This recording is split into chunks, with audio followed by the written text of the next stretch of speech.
पर हमने एक 200 साल की भीमा कोरेगांव की जीत के ऊपर जो इतिहास था वो लिखा था।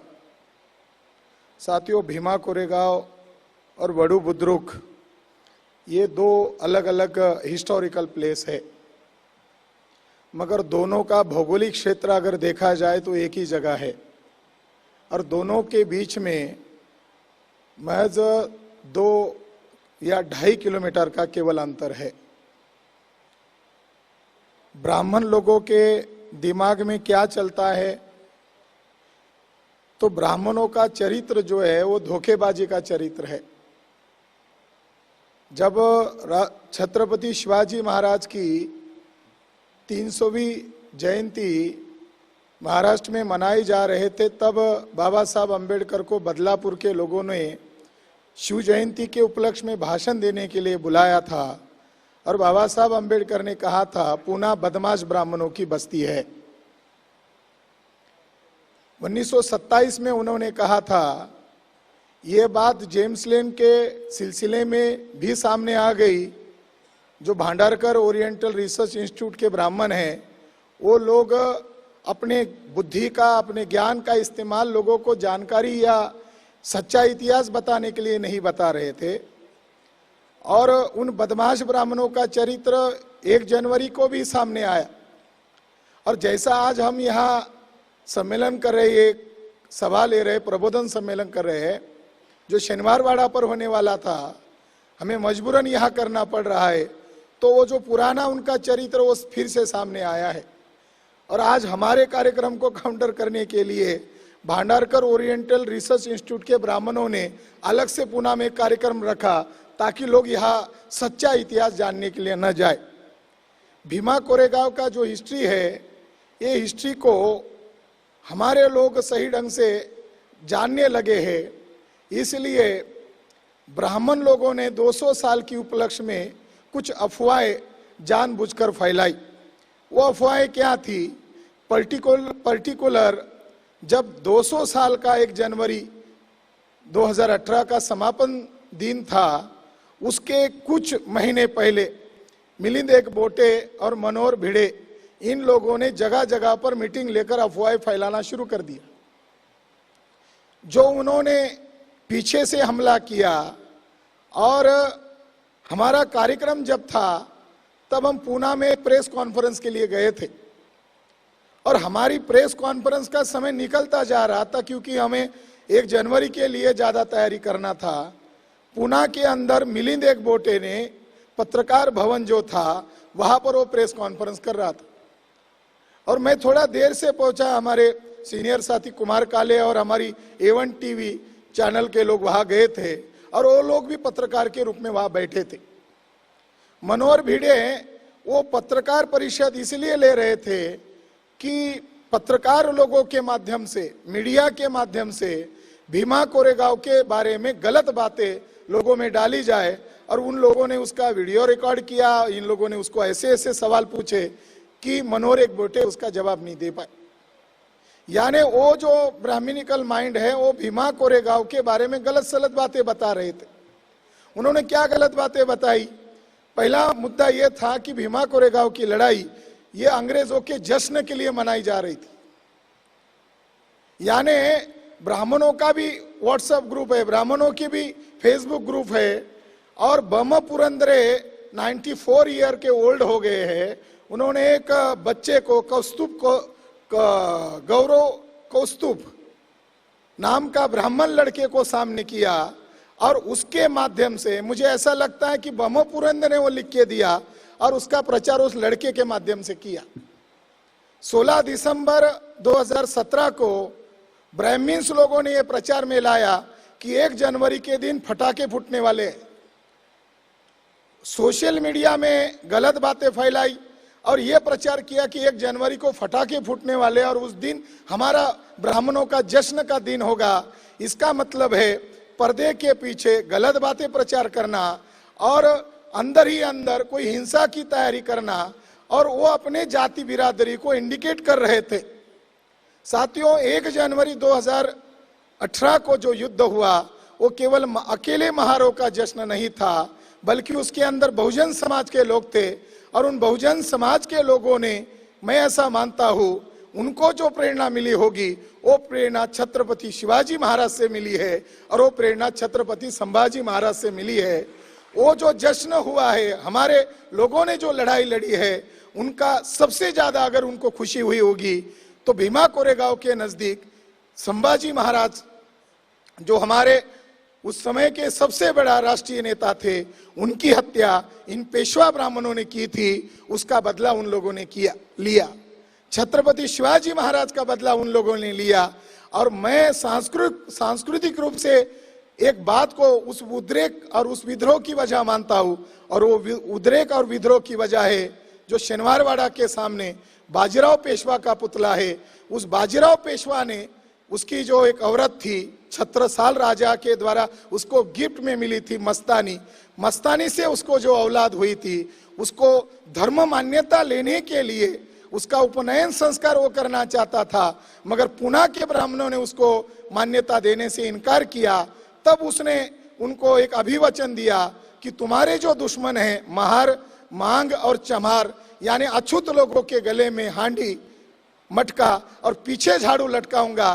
तब ब्राह्मणों ने उसकी बात को मान्य किया। वो जो गले में मटका और पीछे झाड़ू लटकाया था, वो हटाना और इतनी बड़ी जघन्य गुलामी का विरोध करने के लिए भी उनके मन में विद्रोह पैदा हुआ था। साथियों, वहां वडुपुत्रुक जो गांव है, वो वडुपुत्रुक के बारे में मनोहर भिड़े और एक बोटे ने अफवाह फैलाई कि छत्रपति शिवाजी महाराज की समाधि के लिए छत्रपति संभाजी महाराज का जो डेड बॉडी है वो टुकड़े टुकड़े किया हुआ था, और उसको इकट्ठा करने का काम एक अछूत आदमी गोविंद गोपाल महार कैसे कर सकता है।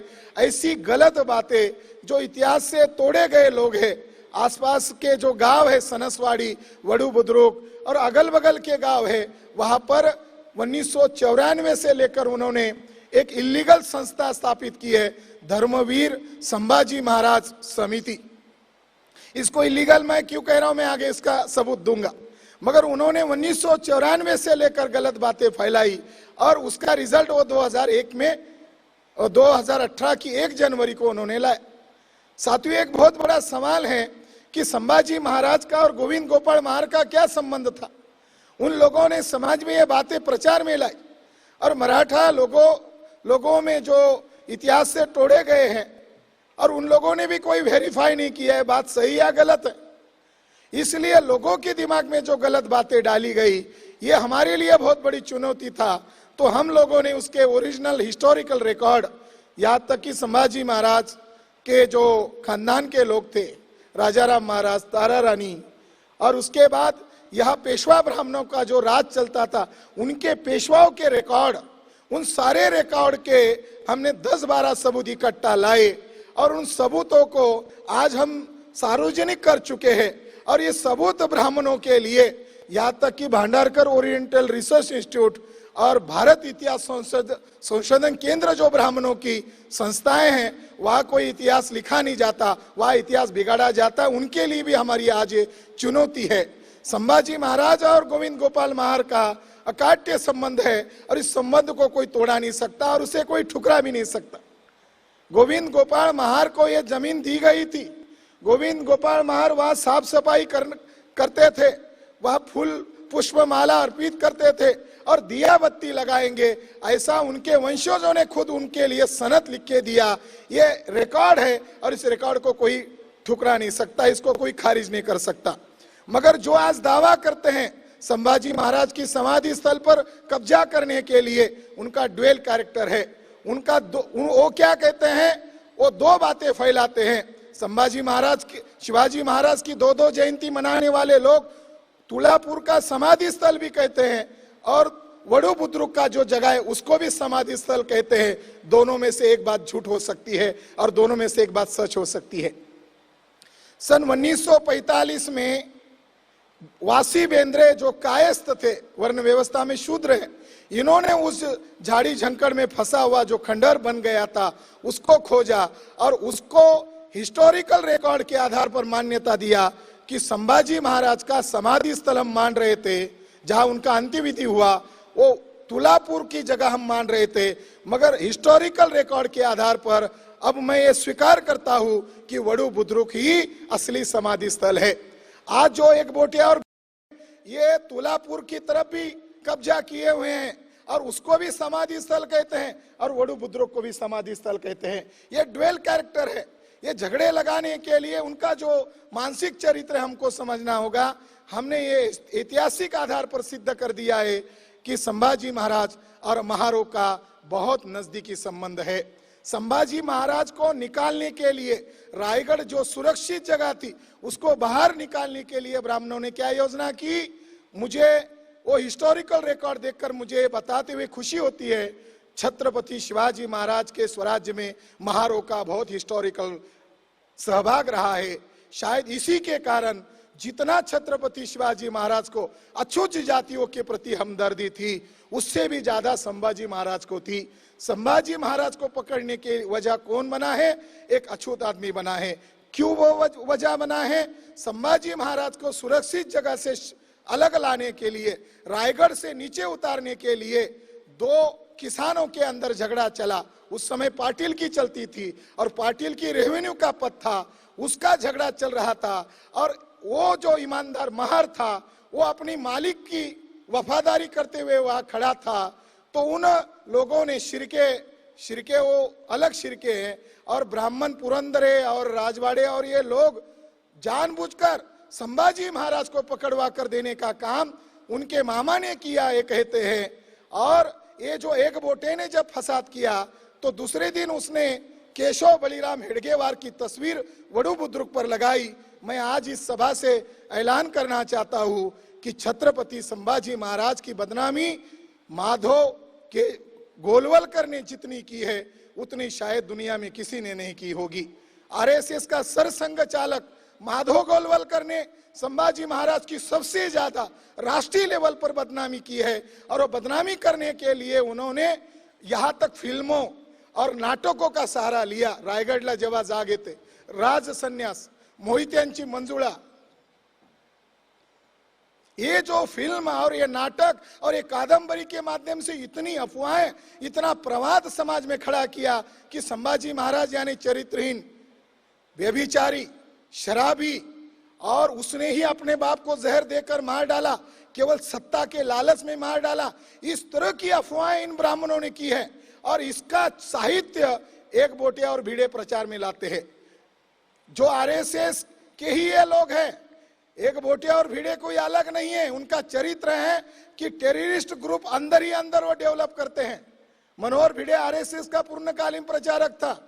1964 में उसका एक खत गोलवलकर के लिटरेचर में हमको मिला। साथियों, ये आरएसएस के ही पैदाइश लोग हैं और इन लोगों ने योजना बनाकर महाराष्ट्र के अंदर शेड्यूल कास्ट और मराठों के अंदर फसाद किया जाए ताकि ब्राह्मणों का नियंत्रण रह सके। साथियों, ये जो सर्टिफिकेट हमारे लोगों को देते हैं कि 1 जनवरी 1818 को जो युद्ध हुआ था ये अंग्रेजों के समर्थन में हुआ था, मैंने सारे दस्तावेज, सारे के सारे रिकॉर्ड सामने लाकर ये सिद्ध किया है कि ब्राह्मण लोगों ने अंग्रेजों का साथ दिया, अंग्रेजों को महाराष्ट्र में बुलाया, यहाँ तक कि इन पेशवाओं ने अंग्रेजों को छड़ी मांगी। यानी नाना फडणवीस था, उसने लंदन से उसको एक अंग्रेज अफसर के पास एक छड़ी थी, छड़ी पार्सल करके मांगी। मैंने यहाँ तक रिकॉर्ड ढूंढे, आज हमारे पास वीडियो है, फोटोग्राफी है। सबसे ज्यादा वीडियोग्राफी का प्रयोग पेशवा ब्राह्मणों ने किया था, मगर अभी भी उनके फोटो सामने नहीं आ रहे। और 1927 में शनिवारवाड़ा को जलाया था, लगभग 2 या 3 बार शनिवारवाड़ा को जलाया था। साथियों, इन पेशवा ब्राह्मणों का चरित्र अंग्रेजों को साथ में इसलिए लिया था ताकि 17 के जो राजा थे शाहू छत्रपति महाराज, इनके ऊपर दबाव डाला जा सके और इनके ऊपर दबाव डालकर अंदरूनी शाहू महाराज के खिलाफ काम किया जा सके। एक रिकॉर्ड ऐसा मिला है, कार्नवालिस नाम का एक अंग्रेज अफसर है, वो कार्नवालिस नाना फडणवीस को खत लिखकर कहता है, तुम्हें मैं जो खत लिखता हूं ये डिस्क्लोज होता है। हमारे और तुम्हारे बीच में लेन देन की बात है, ये डिस्क्लोज क्यों हो रही है? इसके लिए मैंने एक तरकीब सोची है और वो तरकीब है कि मैं एक सीक्रेट लैंग्वेज का मैंने निर्माण किया है और मेरा अफसर तुमको समझा देगा ताकि मैंने जो लिखा वो तुम तक ही रहे और तुमने जो लिखा वो मुझ तक रहे, ये उस खत में लिखा है। सवाल खड़ा होता है, कार्नवालिस नाना फडणवीस को सीक्रेट लैंग्वेज में खत लिख रहा था, क्यों लिख रहा था? इसके पीछे उसकी क्या मंशा थी? साथियों, इसके पीछे मंशा थी सतारा के जो राजा है शाहू छत्रपति महाराज, इनके खिलाफ अंग्रेज और पेशवा ब्राह्मण मिलकर साजिश कर रहे थे। ये इस बात का सबूत है। दूसरी महत्वपूर्ण बात यह है कि खास करके जो सब्जेक्ट है छत्रपति संभाजी महाराज का चरित्र हनन करना, एक तरफ उसको धर्मवीर घोषित करना और दूसरी तरफ उसका चरित्र हनन करना। छत्रपति संभाजी महाराज की हत्या करने के बाद, उनकी हत्या किसने की? एडवोकेट दारवटकर ने 5 वॉल्यूम लिखे और 5वें वॉल्यूम में विद दस्तावेज विद एविडेंस ये सिद्ध करके दिया कि भट्ट रामदास के लोगों ने छत्रपति संभाजी महाराज को साधु के भेष में रहकर पकड़वा के दिया। अकेले संभाजी महाराज पकड़े गए और जो साधु के भेष में जो अन्य ब्राह्मण थे वो पकड़े नहीं गए। ये इस बात का सबूत है कि संभाजी महाराज की हत्या करने में जैसा पेशवा ब्राह्मणों का हाथ था, वैसा भट्ट रामदास का भी डायरेक्ट हाथ था। साथियों, संभाजी महाराज का चरित्र हनन क्यों कर रहे, किस हद तक कर रहे? नांदेड़ में एक ब्राह्मण हुआ जिसका नाम है नरहर कुरुंदकर। वासीवेंद्र ने 1960 में संभाजी महाराज का असली चरित्र सामने लाया और ये चरित्र इतना खतरनाक था कि सारी अफवाहें, सारी दंत कथाएं हवा में उड़ गई और वो असली चरित्र नायक सामने आया। यहां तक कि अंतरराष्ट्रीय लीडरशिप 32 साल की उम्र के नौजवान जो संभाजी महाराज है, वो फ्रेंच के साथ डायलॉग कर रहा है, वो पुर्तगीज के साथ डीलिंग कर रहा है, वो अंग्रेजों के साथ डीलिंग कर रहा है और मुगलों के साथ कभी सरेंडर नहीं हो रहा है। इतना बड़ा लीडरशिप एक कम उम्र वाला आदमी के पास है और इतना अंतरराष्ट्रीय लीडरशिप। यहां तक कि संभाजी महाराज संस्कृत पंडित थे और उन्होंने फिलोसॉफिकल काव्य लिखे हैं। ये बात जब सामने लाई तो नांदेड़ में जो नरहर कुरुंदकर नाम का ब्राह्मण था, उसने यहाँ के साधना और यहाँ के सोशलिस्ट ब्राह्मणों के जो अखबार थे उसमें सीरीज चलाई और उसका बंच ऑफ बुक मागोवा नाम की एक किताब में बाद में पुणे का देशमुख एंड देशमुख कंपनी ने इसको बार बार रीप्रिंट करते हैं। उसके अंदर उसने लिखा है, क्या लिखा है? चरित्र हनन करने की हद कहाँ तक। संभाजी महाराज की उम्र केवल 8 साल की है और वो आगरा देखने के लिए आगरा के महल पर शिवाजी महाराज के साथ गए। इस कुरुंदकर ने यहाँ तक लिखा कि औरंगजेब की 2 लड़कियां थी और दोनों लड़कियों के ऊपर शिवाजी की और संभाजी की बुरी नजर थी। संभाजी की उम्र 8 साल की है और शिवाजी उनके पिता है। दोनों का चरित्र हनन संभाजी महाराज का असली चरित्र आने के बावजूद भी ब्राह्मण लोग करते रहे। 1915 में भारत इतिहास संशोधन मंडल का एक अंक निकला। उस अंक में एक ब्राह्मण ने जेबुनिस्सा नाम का एक चैप्टर लिखा। यानी 1915 में भारत इतिहास संशोधन मंडल ने जेबुनिस्सा नाम का चैप्टर लिखा और उस चैप्टर में लिखा जेबुनिस्सा नाम की जो औरंगजेब की दूसरी लड़की है जिसकी उम्र 49 साल है, जो संभाजी की मां की तरह है, उसका संबंध इन ब्राह्मणों ने संभाजी के साथ जोड़ के दिखाया। साथियों, ब्राह्मणों का जो हिस्ट्री का जो संस्था है भारत इतिहास संशोधन मंडल, उसका यह दावा है जेबुनिस्सा संभाजी महाराज की हत्या होने तक या उसके बाद भी वो कभी भी महाराष्ट्र में और पुणे में नहीं आई। संभाजी महाराज का और उसका मिलना तो दूर की बात है, मगर कभी भी आमने सामने उनकी मुलाकात नहीं हुई। ये बात स्वयं सिद्ध करने के बावजूद भी राजवाड़े, सरदेसाई और बम पुरंदरे जैसे लोग, जिनको इतिहासकार नहीं कह सकते, जिनको हम दरोडेखोर कह सकते, आतंकवादी कह सकते, इतिहास के ये टेररिस्ट लोग हैं जो सच्चे इतिहास को मिटाने का काम करते हैं। प्रख्यात्रे ने करे का पानी नाम का अपने चरित्र में लिखा ही है कि जब नाना फडणवीस की 16 रखेल स्त्रियों की लिस्ट जब सामने आई थी तब वो हिस्टोरियन लोगों ने चुपके से वो सारे डॉक्यूमेंट निगल लिए थे। शायद उसको ये डर था कि आने वाली नस्लें, बहुजन समाज की नस्लें पढ़ेंगी तो ब्राह्मणों का चरित्र सामने आएगा। साथियों, सारे दस्तावेज इस किताब में होने के कारण मैं आपका ज्यादा समय नहीं लूंगा और इन बात का हमें इस समाज में, खास करके मराठा समाज में, इस बात का ज्यादा से ज्यादा प्रचार करना है कि छत्रपति शिवाजी महाराज छत्रपति संभाजी महाराज, गोविंद गोपाल महार और जो 500 लोग थे, नाग लोग थे, ये हमारे प्रेरणा, ये हमारे असली प्रेरणा स्रोत है।